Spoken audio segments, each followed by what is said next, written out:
Hello, my name is Jenny Tackett, and I'm a registered dietitian with Rock Valley Health. Today we're going to talk about grocery shopping the healthy way. So some basic tips for healthy grocery shopping. It's very important that you prepare a shopping list so that you don't go into the grocery store without a plan. Grocery stores are very much marketed to have us purchase certain products. Many of those products are not healthy options. Next, you want to take time to look at food labels and compare products. Looking at those food labels can really inform you about the calories, the amount of fat, the amount of carbohydrate, whether or not the food has fiber, and then also the amount of sodium. Looking for the Heart Healthy American Heart Association symbol, you can see that on the bottom right-hand corner. That is a good thing to look for. Those foods are going to be lower in saturated fat and cholesterol. And then stocking your refrigerator and your pantry with nutritious foods. If you don't have any healthy foods in the house, it's very easy to end up getting takeout or going through the drive-thru on the way home. So you really want to prepare every week for eating healthy. Try to pick whole foods over processed foods. This shows you how most grocery stores are set up. The perimeter has more of your whole foods. You really want to hit the produce section and get lots of fruits and vegetables.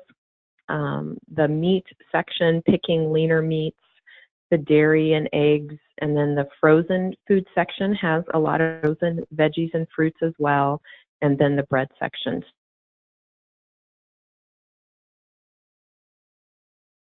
And cookies and processed products that are very tempting once you purchase those. But there are healthy foods in there. There's things like oatmeal, there's nuts, there's canned beans, and oftentimes they'll have low sodium or reduced sodium canned beans. So looking in the aisles for some healthy options. Recommendations, it's important to pick a variety of fruits and vegetables and get different colors for different nutrients.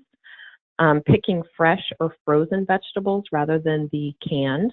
If they have low sodium or reduced sodium or no added salt canned vegetables, then those can be an option. Picking frozen fruit, really avoiding a lot of the juices. You should try to get your fruit intake with whole fruits so that you get the fiber as well. Picking lean meats whenever possible, low fat or fat-free dairy. Focusing, when you look in the bread section, on whole wheat products or whole grain versus the white refined products. And just be aware that the advertising is to encourage you to pick some of the unhealthy things. A lot of the end caps have, 2 for $5 or whatever products that are very tempting. But once you bring those into your house, it's much harder. So making good choices in the grocery store is important. And healthy eating does not happen on accident. You have to plan. I really believe our society is set up to where it's much easier to eat unhealthy. So you got to fight against the system, plan ahead so that you have healthy foods for you and your family. In the produce section, like I mentioned, focusing in on all different colors. And you can see in this picture, the vegetables are chopped up in containers. So what I do is after I get groceries, I just take some time to cut up fruits and vegetables to have them easily accessible, whether they're in plastic containers or baggies. And that way, when you open up your refrigerator, they're easy to grab. I think one of the reasons we eat a lot of the processed products is that they're easy. You just open the bag or box. So make healthy eating easy. Stocking your pantry with whole grains. The benefit of whole grains is the fiber, but also the minerals like magnesium and selenium. About half of your grains as a minimum should be whole grains. So whole wheat English muffins or whole wheat hamburger buns, popcorn, whole wheat pasta, brown rice or quinoa versus white rice. Oatmeal is an excellent soluble fiber source in the diet. To know if it's really whole grain, you need to look at the ingredient list. So you see the picture on the left says whole wheat as the first ingredient, versus on the right, it's an enriched flour, meaning they've taken away a lot of the nutrients and they haven't added back in the fiber or the minerals. For breads, I like breads that are at least 2 grams of fiber per slice, and cereals like bran cereals that are 5 or more grams of fiber per serving are excellent. Here's an example of a quinoa salad that's prepared in the store. So you can see that quinoa is the first ingredient. And if you look under the total carbohydrate, 5 grams of fiber per half cup. So that's definitely a high fiber whole grain.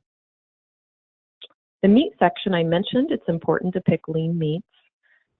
Leaner meats are going to be less calories and less saturated fat. Fish is a great meat to have in the diet or protein source.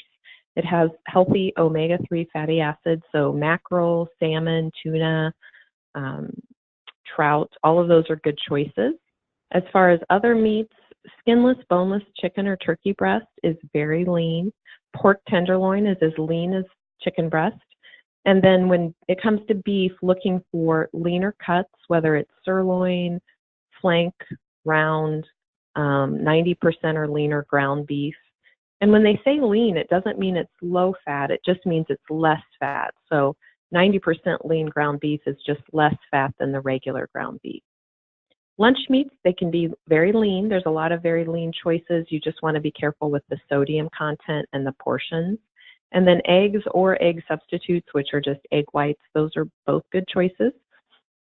Now, meats don't have to have food labels, so it can be tricky as far as picking a lean meat. But this one, Jennie-O, has a very extra lean ground turkey that can be used in chili or spaghetti sauce. And you can see that there's 120 calories for 3 ounces cooked. Only 15 of those calories come from fat. So 1.5 grams of total fat. That's a very low fat product. It's also low sodium and it has a lot of protein. In comparison, this is 90% ground beef. So here you see there's 200 calories, 100 of those come from fat. So 90% lean ground beef is actually 50% of the calories come from fat. When it says 90% lean, they're talking about weight, meaning 10% of the weight of the meat is coming from fat, but that's 50% of the calories. So there's 11 grams of fat still in a 3-ounce cooked hamburger patty. 4.5 of those are saturated, which is a pretty big chunk of your saturated fat for the day. So while it is leaner, you still wouldn't want to do the 90% lean ground beef like 2 meals a day. It should be something that's just maybe like 3 or 4 times a week at the most.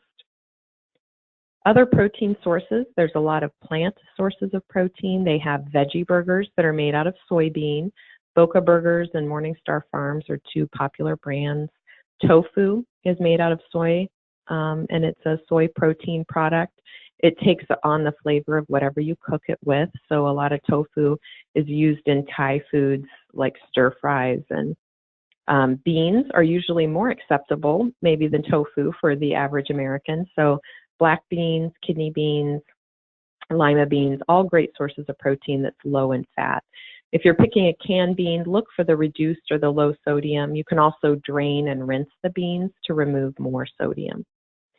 In the dairy section, it's important to pick low-fat dairy, so picking 1% or skim milk. There's also almond or soy milk options as well. And then the yogurt, looking for low-fat yogurt.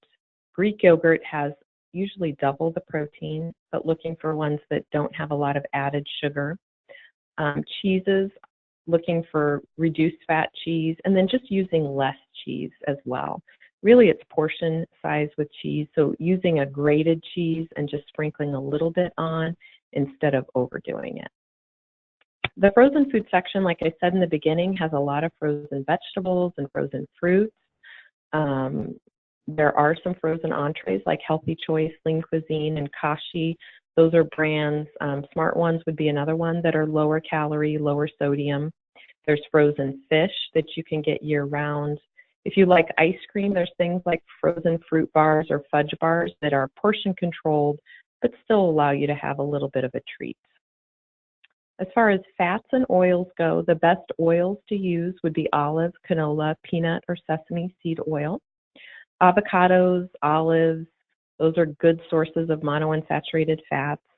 With salad dressings, looking at the light salad dressings or just using less salad dressing, so putting just a small amount on your salad. Some good margarine choices would be things like Smart Balance, Brummel & Brown, Promise, Benecol, or Take Control. But with butter or margarine, the key is to spread it thin and not overdo it. It's still an added fat without a lot of nutrients. There's also things like I Can't Believe It's Not Butter spray or the non-fat cooking sprays that are good to use. Nuts are a great source of magnesium, fiber, and healthy fats. But with weight loss, you just want to be careful with your portions. They do sell 100-calorie pack nuts, where you can get snack baggies and make your own small portions of nuts. I don't recommend eating from a large container of nuts or seeds because you get a lot of calories at once. All the different nuts are healthy. Flaxseed is an excellent source of plant omega-3 fatty acids and can be ground and put on cereal or in oatmeal or smoothies. Actually, you can put it on anything, even lasagna or something like that. And then things like peanut butter, almond butter, chia seeds, all great sources of healthy fats. And then when you're doing cooking at home, you can use things like Mrs. Dash. They have seasonings and marinades. Vinegars are great to use for flavor, herbs and spices. Healthy cooking can be very flavorful. You can use things like peppers to make it very spicy without using a lot of added fat or added salt. Some of the unhealthy processed foods would be canned soups have a lot of sodium, and that can cause fluid to be absorbed into your system and cause your weight to go up. So be really careful with canned soups. Look at those food labels. A meal should be no more than about 600 milligrams of sodium, and there are soups that are over 1,000 milligrams. Things like packaged cakes and cookies, anything you buy at the store, you're giving yourself permission to eat it. So really try to avoid some of those unhealthy options. I'm going to skip ahead to organic labeling. If you look for things that are organic, what that means is that there's no antibiotics, hormones, genetically engineered or genetically modified organisms, radiation, or fertilizers. It's not necessarily a more healthy option. For example, it doesn't have more vitamins or fiber. There are processed foods such as chips that will say organic, meaning the potato used to make the chip is organic, but it's still salted and fried. So just be aware of that. They have found that people tend to overeat foods that are labeled organic. But these are the fruits and vegetables on the left-hand side that are the most contaminated with pesticides and fertilizers. So if you are concerned with that and want to buy organic fruits and vegetables, it may be worth your money for things like apples and bell peppers and lettuce or kale. On the right, the least contaminated ones that have the least amount of fertilizer or pesticides are things like avocados. Pineapples are very protected. Papaya. So you may not want to spend the money on some of those in the organic form because they're going to have the least amount of contamination. So in summary, just taking some steps every time you go to the grocery store, try to make healthier choices because what you purchase there has a big impact on your health in the future. Thank you.